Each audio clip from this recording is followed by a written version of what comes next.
Jonathan, you got something on your mind? I do have something I want to talk about. I was thinking a lot yesterday. We were talking about the holidays, right? Because we're recording this in January.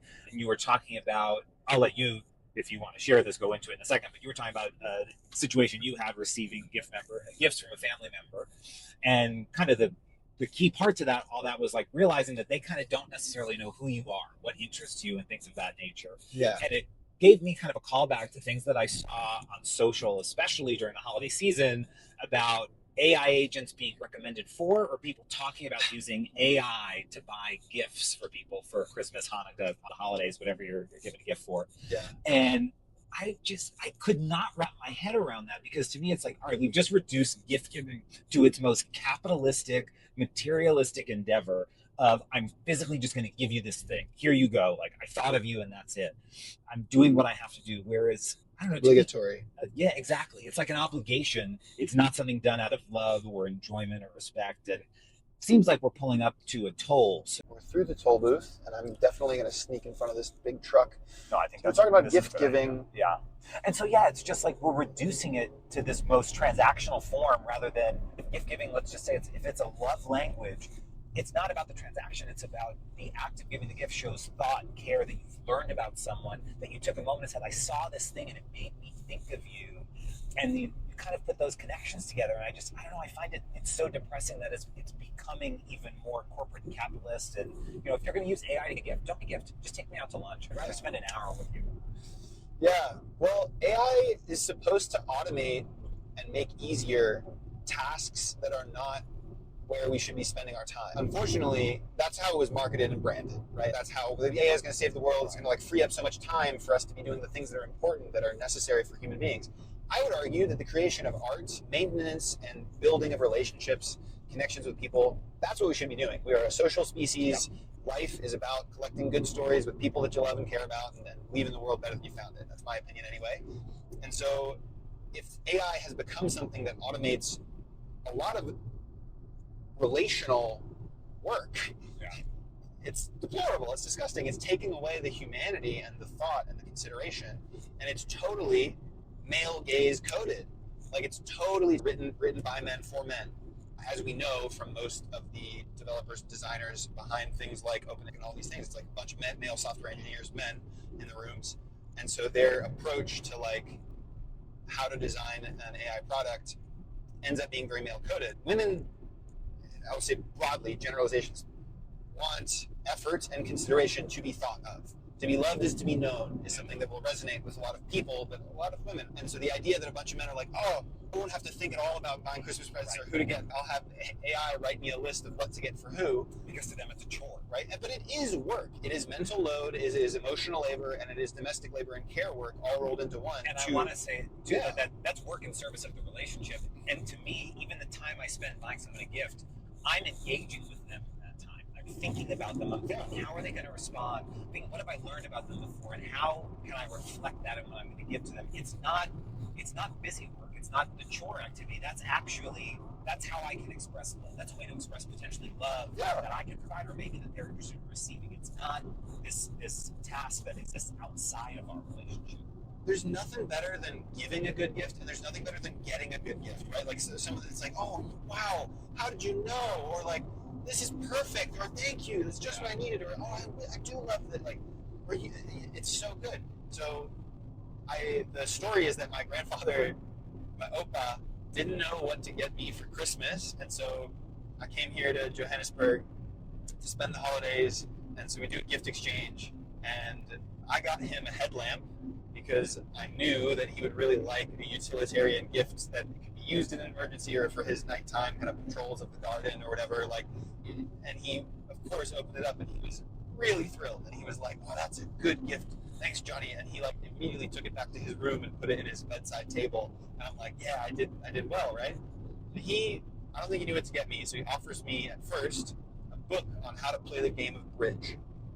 And he gives it to me and he says, this book can help you. You can find a bridge club all over the world. It's a game that's played by people who are intelligent and educated, and it can be a great social thing, and you can make good connections. So you should learn how to play bridge, especially if you go out and work on boats or on the open sea. Like, you can play bridge to pass the time. And I was like, okay, thanks. And it's this big, thick book about bridge, and I was like, thank you. Then I think he saw that I wasn't super enthusiastic about it. So the next day he comes and he's like, well, this is a game for very intelligent people, so maybe you should you can read it if you want, but you should give this book to your sister. And I'm like, cool. Yeah, you're right. Emily is very clever. Maybe she'll like it. I don't know how many bridge there are in Ohio where we live, and maybe I'll bring it back for her in my suitcase. So then he tells me, you can have any of these books on my shelf. Pick whatever book. I don't know what you'll like, but you can have whatever. And I appreciate the generosity there, and also he's a man in his mid-80s who is suffering from stage 4 colon and liver cancer right now and is struggling with his mortality and thinking about that. So there is this vibe of like, everything must go, take whatever you want. And he even said out loud, I don't know what you'll like, so pick any book you want on any topic. In my mind, I thought of the response, well, you could ask me what I like. I know what you like because you tell me all the time, and I listen to you and I ask you more about it. I know the things you like: military history, you like to travel, South African history. You can just ask me. If you don't know what I like, ask me, and then you can say, oh, I have a book. This book would be perfect based on your interest. But he didn't. So then I'm like, cool, thank you, I appreciate it, Opa.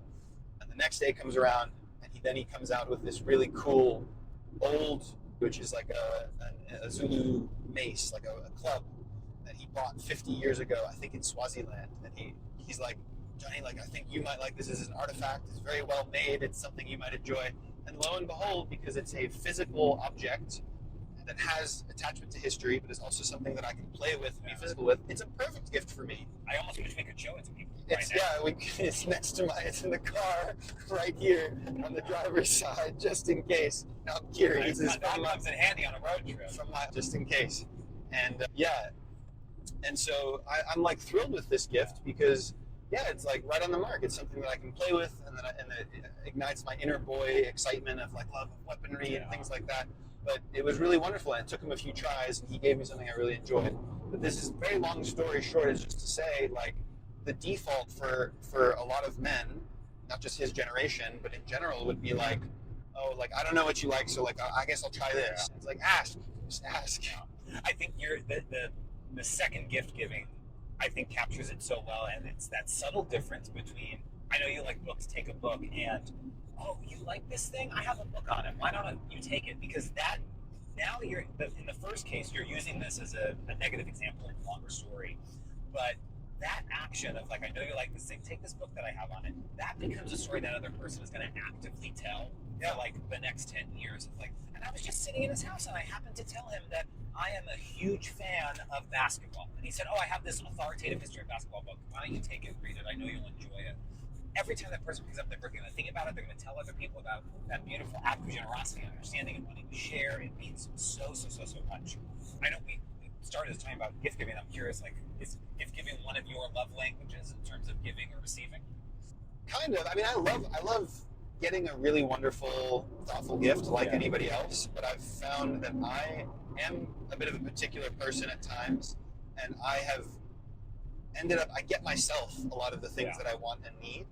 And because I'm particular, a lot of the people who love me, despite their best intentions, sometimes miss the mark in something that I would like really would. And there's, again, love you, Mom and Emily. You've gotten great gifts years, of course. But like, there's a lot of people in my life who have tried their best, but it really isn't something that like, or I already have it because I got it for myself.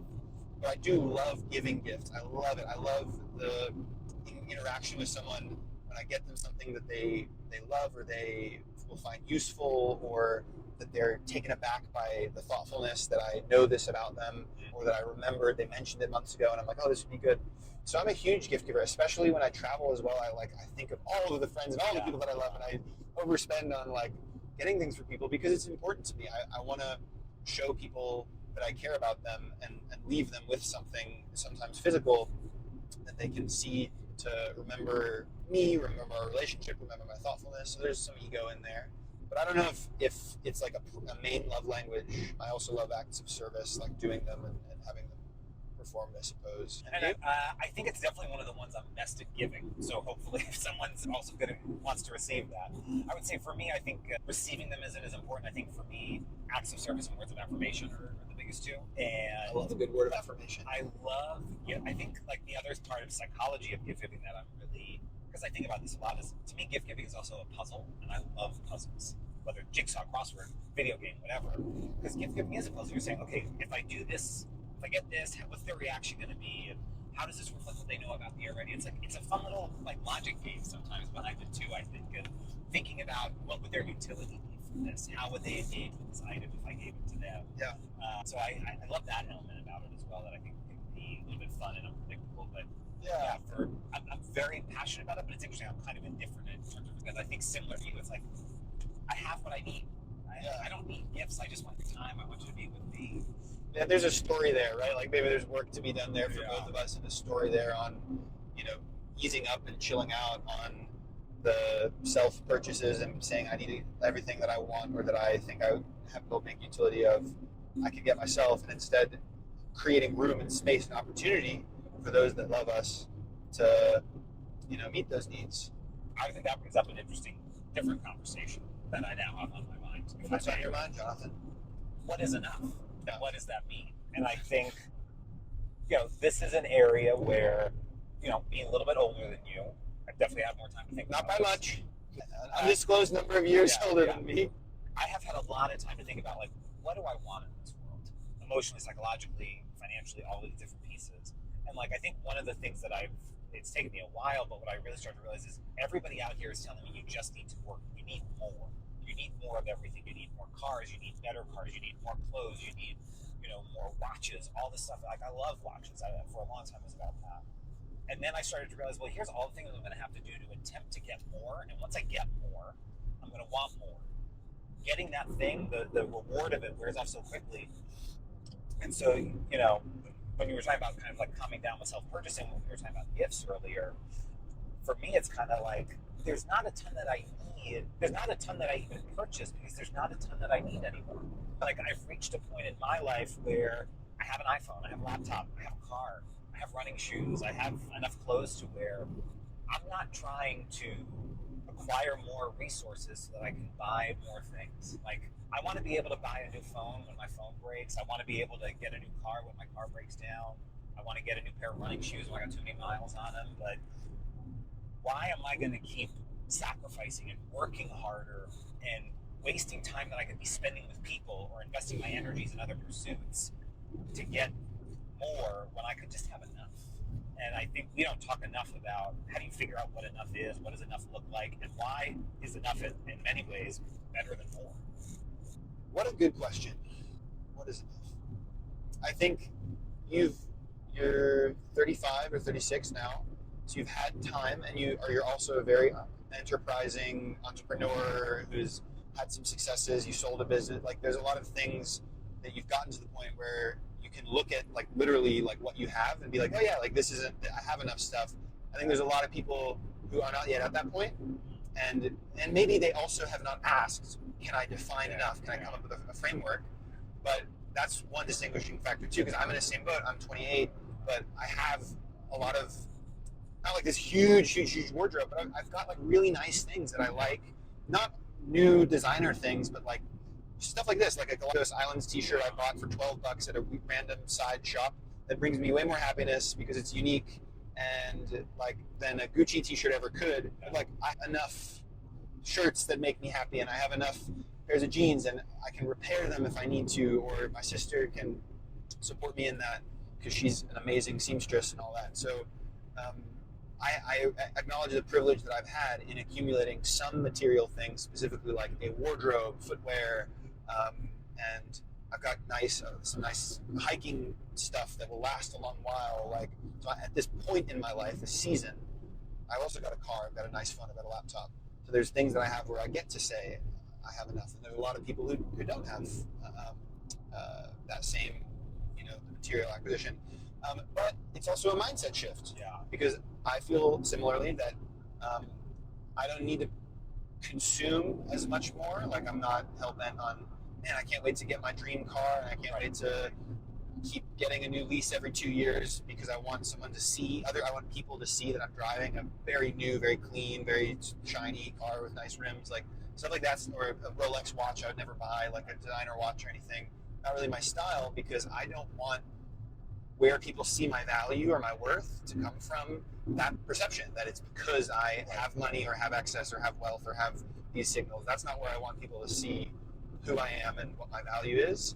Well, it's funny you say a Rolex watch, right? That was when I was in a stage of not knowing what enough was yet. That was a thing that I wanted because I love watches. Like, I'm very passionate about watches.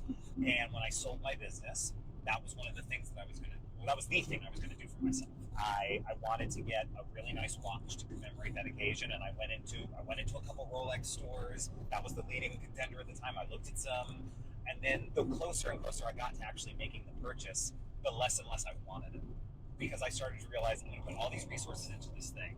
I'm going to have it, and at a certain point, it's not going to bring me joy anymore because all of these things are degrading value. And I'm going to now say, okay, now I need to get this other thing. I need to get this other thing. And then, so in that one case, it's never enough because there's always going to be another. And then in another category, it's like, well, and I'm also going to spend so much money on this thing that I could meet so many other needs with, and that I could also spend on my people, share with them, create memories with. And I think for me, when I talk about enough, it's thinking about like where is the line between. I guess for me, this is a values question. My value is community, right, and generosity. I don't need more materials to be able to do that. I need to just be able to spend time with people and engage with them. Don't get me wrong, dear viewer and listener as well. Like, if my adventure pants that I love from Topanga Apparel, if those rip irreparably and like the ripstop waterproof, water resistant coating and nylon stuff, like if that rips and if they're broken, I damn sure want new ones of those pants. If it, like, you know, and Topanga Apparel, please hit me up with your new Adventure 2.0. I would love another pair. That's awesome. So I'm not like above getting stuff and participating. I think that there needs to be a degree of honesty though about like what constitutes excess and what constitutes a toy. Like, if you're a watch collector and you like watches and that's your vibe, I love that for you. If it's a hobby, if you have the resources, or if you want to work to get money so that you can be in the watch business or whatever, right? Go for it. Or motorcycles or whatever. But we must then name, especially as men, like, this is a toy. This is a superficial thing. This is a toy in the grand game of patriarchal signaling, of status, of wealth, of privilege, whatever. And this is not something like, you're never going to convince me that like a jet ski or a motorcycle for most people, or a watch is like, this is the make or break. I need this. This is the thing. It's like, no, you don't. It's a depreciating asset, depreciating thing that really is about like what it represents or what it signals socially. And if it's something that just gives you pleasure, that's amazing. That's worthwhile. You're allowed to and should choose things in life just because they give you pleasure. Please do that. More men need to admit that that's what we are doing. But to justify it as like it's important, when in reality it's a toy in the game, that is where I think a lot of people get frustrated with men when we convince ourselves like we're playing this game. I'm getting a nice watch because I want other men to respect me. It's not actually like most, a lot of people don't care about this stuff. A lot of women don't care about this stuff. It's not necessarily what's going to bring you the best partner. Like, oh wow, that's a Hamilton. No, it's a Rolex. The rest of the pack. Yeah. So we just need to be honest about that. I bought this sports car because it's a toy in the game, and I want people. I want to go fast. I want to play. I want to have fun. And I want people to think I'm cool because I have a nice sports car. Okay, I love that for you. Thank you for admitting it and being honest, because that is the case. But here's another thing. I lead an amazing life. Like, I am so grateful for the life that I've gotten to lead through my 20s. I've been through a lot of adversity and hardship in especially the earlier parts of my life, and I've been recovering from that emotionally, mentally, psychologically, all of that. But I get to, in the past couple years of my 20s, traveled around the world. I've made amazing connections with people. I've gone on these lovely adventures where I've hiked mountains, climbed, trees, swam in the ocean, surfed, gotten into some hijinks, ridden motorcycle. I lead this wonderful, full, and rich life in part because of the person that I am and the energy I carry, the way I want to connect with people, and that invites in so many wonderful things in my life. So because I have this sense of fulfillment and excitement about who I am and the life that I get to lead, it takes away the pressure that I used to feel of wanting to fit into the patriarchal system and wanting to have the nicer car or the nicer whatever. I used to think about stuff like that more when I was in my earlier 20s in college. I was like, oh man, I wish I, had XYZ and like would people like me more. But I think about that stuff way less because I have a sense of internal fulfillment. What this also reminds me of is when you were talking about the other day about something you learned when you were in the Galapagos about like what your offerings are. Your offerings are about a lot more than what you just do for money. Yeah. Your offerings about spaces that you can create, adventures that you can take people on, conversations that you can lead, skills that you can teach. Like your intrinsic value is not just tied to what you do for money. Yes. There are so many different ways you can show up for people as an educator, as a friend, as a relational person, like all of that. So I don't know if you want to discuss that concept in learning. Let's name it. Let's do a couple of things real quick. All right. So, and this is full circle because we started talking about gifts, and what you're referencing is offerings. Now our personal gifts. Yeah. What are your gifts? I was in a program in the Galapagos for 5 weeks that was centered around the gift economy, the gift ecology, the ecosystem of gifts, and how we've all been so conditioned by the capitalist economy and the financial economy, right? That to even think about gifts as having a monetary value, but like gifts are so much more than just a physical good that you paid for or the money that I'm giving to you. So I want you to name what are some of the non-action based or financial based gifts that you think you bring to the world. Yeah, I think I can always recommend a show or a movie that you're going to love. I can help create a wonderful travel itinerary for someone. I can freely be a hot take tea talking partner whenever you want to discuss any of those subjects. I love to bake, so I can always give you a sweet treat. That's one of my favorite things to do. And lastly, I can share with you the gift that is Prince Rogers Nelson, the music, the man, the myth. I can educate, I can create a playlist, and I can just help you learn to love him in the way that I have. Okay. I love those. Thank you. Anytime you want any of those, I'm here for it. Yeah, dude, absolutely.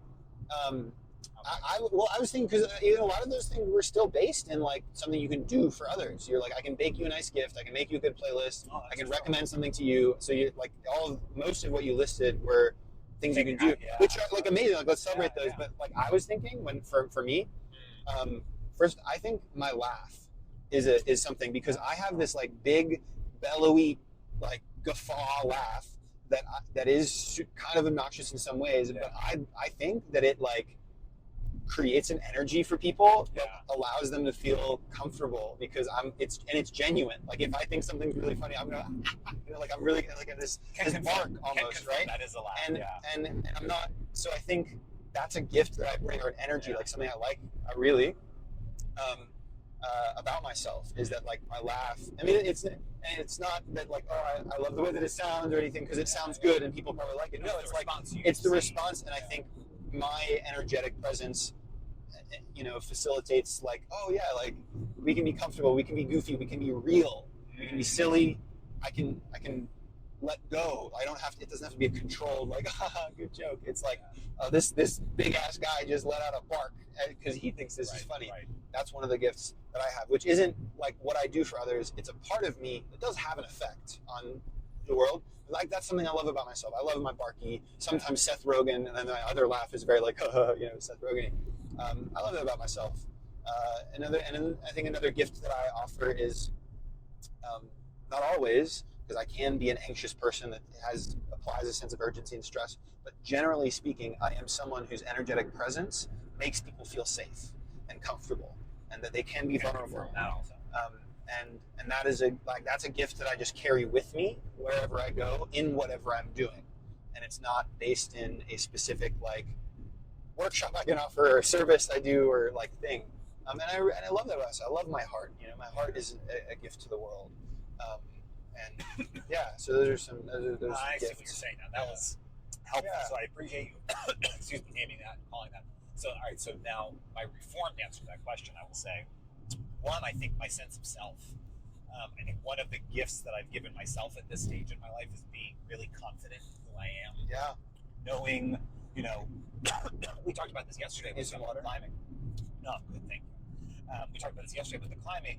I know what's outside my comfort zone, but still possible for me, and I know what's outside my comfort zone and not doable for me. And I'm not afraid to admit that and talk about it, and I'm really confident in that, and I feel good about it.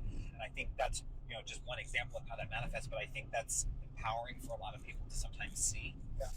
So that's one I'll give you, and then I think also just too more broadly is like the way that I move through the world. I think people. I hear it from people in real life. I hear it in my DMs and people seeing things and what I say on Instagram, whether it's in terms of how we show up as brothers and friends, whether it's how I show up as a person in terms of either my own vulnerability or my own, again, kind of sense of self, that I'm not afraid to kind of live out loud like that is really useful. And that kind of modeling, and I know you and I both hear this from so many different individuals, is so important and so needed for so many different people out there. That I think those two pieces come to mind for me as group gifts that I offer from here. Yeah, absolutely. That's true. Well, I think that was a beautiful. I love a callback, and I think that was a beautiful callback to wrap up this episode of Brotherly Love. Yeah.